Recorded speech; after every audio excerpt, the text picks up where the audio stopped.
नमस्कार, मायलेकी चॅनलमध्ये मी तुमचं स्वागत करते।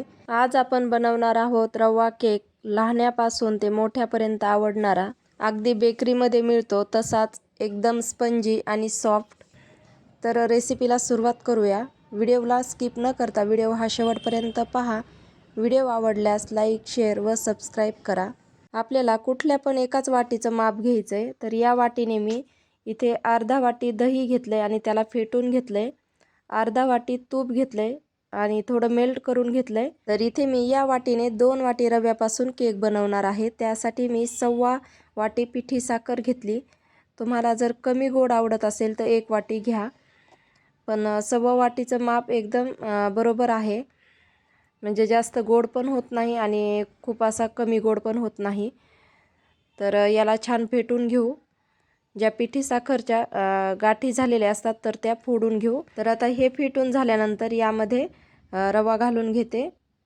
तर हा रवा बारीक रवा आहे, तुमच्याकडे जाड रवा असेल तर मिक्सरला थोडा फिरून घ्या। 2 वाटी रवा आहे तो यामध्ये घालू आणि याला मिक्स करू। मिक्स झालं की यामध्ये 1 वाटी दूध घेतले, तर ते आपल्याला थोडं थोडं दूध घालत मिक्स करून घ्यायचं। एकदम दूध घालायचं नाही, नाहीतर यामध्ये गाठी होतात आणि व्यवस्थित फेटलं जात नाही। तर जसं आपण थोडं थोडं दूध घालत फेटू तसं तसं रवा पण फुलतोय। व्हिडिओमध्ये दाखवल्याप्रमाणे फेटून घ्या। तर आता बाकी राहिलेलं अर्धी वाटी दूध घालून घेते, मिक्स करते आणि याला आपल्याला असंच अर्धा तास भिजत ठेवायचं म्हणजे रवा छान फुलतो। तर इथे अर्धा तास झालाय आणि पहा थोडंसं मिश्रण घट्ट झालंय। तर याला मी थोडंसं अजून दूध घालते आणि फेटून घेते। आता ही प्रोसेस करण्या अगोदर आपल्याला 10 मिनिट कुकर लो फ्लेमवरती प्रीहीट होण्यासाठी ठेवायचं आहे। तर रवा भिजल्यानंतर मी यामध्ये अर्धा वाटी दूध घातलंय।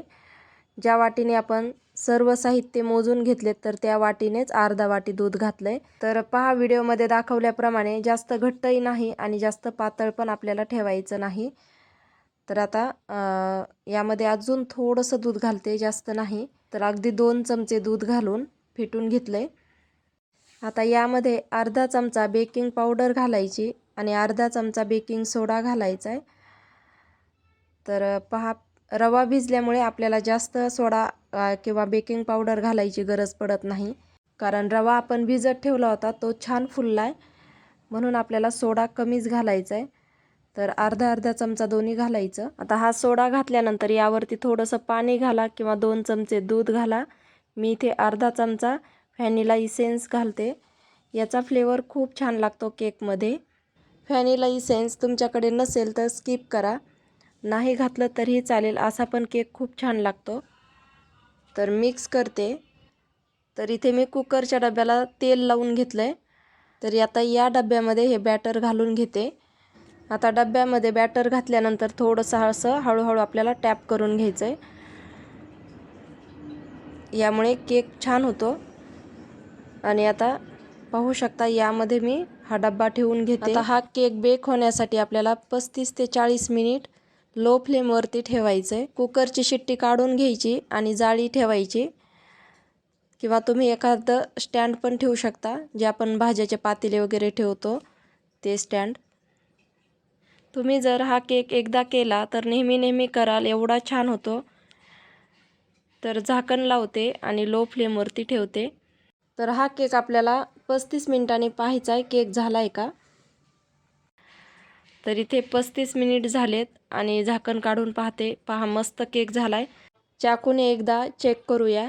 चाकू यामध्ये डिप करून पहा आणि पाहायचं चाकूला इथे केक चिटकतोय का। जर चिटकला तर अजून 5 मिनिट तुम्ही ठेवा।